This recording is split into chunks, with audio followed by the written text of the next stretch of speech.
ಋತುವಿಗೆ ಅನುಗುಣವಾಗಿ ತರಕಾರಿಗಳು ನಮಗೆ ಸಿಗುವುದು ಮಾತ್ರವಲ್ಲದೆ ಅದನ್ನು ಬಳಸಿದರೆ ದೇಹಕ್ಕೆ ಬೇಕಾಗುವಂತಹ ಪೋಷಕಾಂಶಗಳು ಲಭ್ಯವಾಗುವುದು. ಹವಾಗುಣಕ್ಕೆ ಅನುಗುಣವಾಗಿ ಕೆಲವೊಂದು ತರಕಾರಿಗಳು ಆಯಾ ಪ್ರದೇಶದಲ್ಲಿ ಮಾತ್ರ ಬೆಳೆಯುವುದು. ಭಾರತದಲ್ಲಿ ಹೆಚ್ಚಾಗಿ ಬೆಳೆಯುವ ಹಾಗೂ ಬಳಸಲ್ಪಡುವಂತಹ ಹೀರೆಕಾಯಿಯನ್ನು ನಾವು ಹಲವಾರು ರೀತಿಯಿಂದ ಬಳಸುತ್ತೇವೆ. ಇದನ್ನು ಪಲ್ಯ, ಸಾಂಬಾರ್, ಚಟ್ನಿ ಇತ್ಯಾದಿಗಳಲ್ಲಿ ಬಳಕೆ ಮಾಡುತ್ತೇವೆ.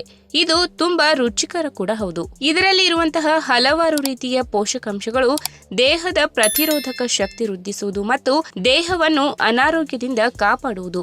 ಹಸಿರಿನಿಂದ ಕೂಡಿರುವಂತಹ ಹೀರೆಕಾಯಿಯನ್ನು ಆಹಾರ ಕ್ರಮದಲ್ಲಿ ಬಳಸಿಕೊಂಡರೆ ಆಗ ಅದರಿಂದ ಆರೋಗ್ಯಕ್ಕೆ ವಿವಿಧ ರೀತಿಯ ಲಾಭಗಳು ಸಿಗಲಿದೆ. ಹಾಗಾದ್ರೆ ಅವುಗಳು ಯಾವುವು ಎಂಬುದನ್ನ ಇವತ್ತಿನ ವಿಡಿಯೋ ಮುಖಾಂತರ ತಿಳಿದುಕೊಳ್ಳೋಣ. ಅದಕ್ಕಿಂತ ಮುಂಚೆ ನೀವಿನ್ನು ನನ್ನ ಚಾನೆಲ್ಗೆ ಸಬ್ಸ್ಕ್ರೈಬ್ ಆಗಿಲ್ಲ ಅಂದ್ರೆ ಪ್ಲೀಸ್ ಸಬ್ಸ್ಕ್ರೈಬ್ ಮಾಡ್ಕೊಳ್ಳಿ, ಹಾಗೆ ಪಕ್ಕದಲ್ಲಿರುವಂತಹ ಬೆಲ್ ಐಕಾನ್ ಕ್ಲಿಕ್ ಮಾಡಿ. ಹೀರೆಕಾಯಿಯಲ್ಲಿ ಆಹಾರದ ನಾರಿನಂಶ, ನೀರಿನಂಶ, ವಿಟಮಿನ್ ಸಿ, ವಿಟಮಿನ್ ಎ, ಕಬ್ಬಿನಾಂಶ, ಮ್ಯಾಗ್ನೀಷಿಯಂ ಮತ್ತು ವಿಟಮಿನ್ B6 ಇದೆ. ಇದರಲ್ಲಿ ಕ್ಯಾಲರಿ, ಅನಾರೋಗ್ಯಕರ ಪರ್ಯಾಪ್ತ ಕೊಬ್ಬು ಮತ್ತು ಕೊಲೆಸ್ಟ್ರಾಲ್ ತುಂಬಾ ಕಡಿಮೆ ಇದೆ. ಇದರಲ್ಲಿ ಆಂಟಿ ಆಕ್ಸಿಡೆಂಟ್ ಸಮೃದ್ಧವಾಗಿದ್ದು ಚಯಾಪಚಯವನ್ನು ಉತ್ತಮಪಡಿಸಿ ದೇಹದಲ್ಲಿನ ವಿಷಕಾರಿ ಅಂಶವನ್ನ ಹೊರಗೆ ಹಾಕುವುದು. ಇನ್ನು ಹೀರೆಕಾಯಿಯಲ್ಲಿ ಇರುವಂತಹ ವಿಟಮಿನ್ ಎ ಅಂಶವು ಬೇಟಾ ಕ್ಯಾರೋಟಿನ್ ರೂಪದಲ್ಲಿದ್ದು ಇದು ಕಣ್ಣಿನ ದೃಷ್ಟಿ ಸುಧಾರಣೆ ಮಾಡುವುದು, ಅಕ್ಷಿಪಟಲದ ಅವನತಿ, ಆಂಶಿಕ ದೃಷ್ಟಿ ಮಂದ ಮತ್ತು ಇತರ ಕಣ್ಣಿನ ಸಮಸ್ಯೆಗಳನ್ನ ಕಡಿಮೆ ಮಾಡುವುದು. ಆಂಟಿ ಆಕ್ಸಿಡೆಂಟ್ ಸಮೃದ್ಧವಾಗಿರುವ ಇದು ಕಣ್ಣಿಗೆ ಹಾನಿ ಉಂಟು ಮಾಡುವಂತಹ ಫ್ರೀ ರ್ಯಾಡಿಕಲ್ ಅನ್ನ ದೂರ ಮಾಡುವುದು. ಇನ್ನು ಕಬ್ಬಿನಾಂಶವು ಉತ್ತಮ ಪ್ರಮಾಣದಲ್ಲಿ ಇರುವಂತಹ ಹೀರೆಕಾಯಿಯನ್ನ ಆಹಾರ ಕ್ರಮದಲ್ಲಿ ಬಳಸಿಕೊಂಡರೆ ಆಗ ರಕ್ತಹೀನತೆ ಸಮಸ್ಯೆಯನ್ನ ಕೂಡ ನಿವಾರಿಸಬಹುದು. ಹೀರೆಕಾಯಿಯಲ್ಲಿ ವಿಟಮಿನ್ B6 ಸಮೃದ್ಧವಾಗಿದ್ದು ಇದು ದೇಹದಲ್ಲಿನ ರಕ್ತನಾಳಗಳು ಸರಿಯಾದ ರೀತಿಯಲ್ಲಿ ಕೆಲಸ ಮಾಡುವಂತೆ ಮಾಡುವುದು.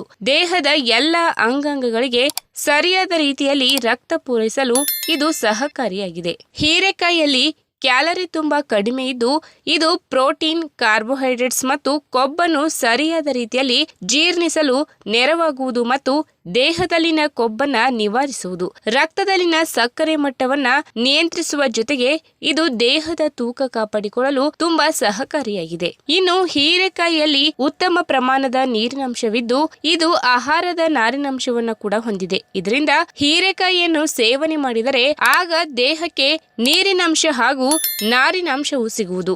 ಹೀರೆಕಾಯಿಯ ಜ್ಯೂಸ್ ತೆಗೆದು ಅದಕ್ಕೆ ಸ್ವಲ್ಪ ಜೇನುತುಪ್ಪ ಹಾಕಿಕೊಂಡು ಕುಡಿದರೆ ಅದರಿಂದ ಮಲಬದ್ಧತೆ ಕಡಿಮೆಯಾಗುವುದು. ಜೀರ್ಣಕ್ರಿಯೆ ಮತ್ತು ಕರುಳಿನ ಕ್ರಿಯೆಯನ್ನ ಇದು ಸರಾಗವಾಗಿಸುವುದು.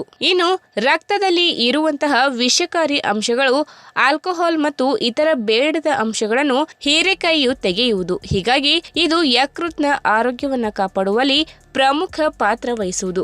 ಯಕೃತ್ ಸ್ರವಿಸುವಂತಹ ಪಿತ್ತರಸವು ಕೊಬ್ಬನ್ನು ವಿಘಟಿಸುವಲ್ಲಿ ಪ್ರಮುಖ ಪಾತ್ರ ವಹಿಸುವುದು. ಹೀರೆಕಾಯಿ ಕಾಮಾಲೆ ಮತ್ತು ಇತರೆ ಸೋಂಕನ್ನು ನಿವಾರಿಸಲು ಕೂಡ ಸಹಕಾರಿಯಾಗಿದೆ. ಈ ವಿಡಿಯೋ ನಿಮಗೆ ಇಷ್ಟವಾದಲ್ಲಿ ತಪ್ಪದೆ ಲೈಕ್ ಮಾಡಿ, ಶೇರ್ ಮಾಡಿ, ಹಾಗೆ ನಿಮ್ಮ ಅನಿಸಿಕೆನ ಕಮೆಂಟ್ ಮೂಲಕ ತಿಳಿಸಿ.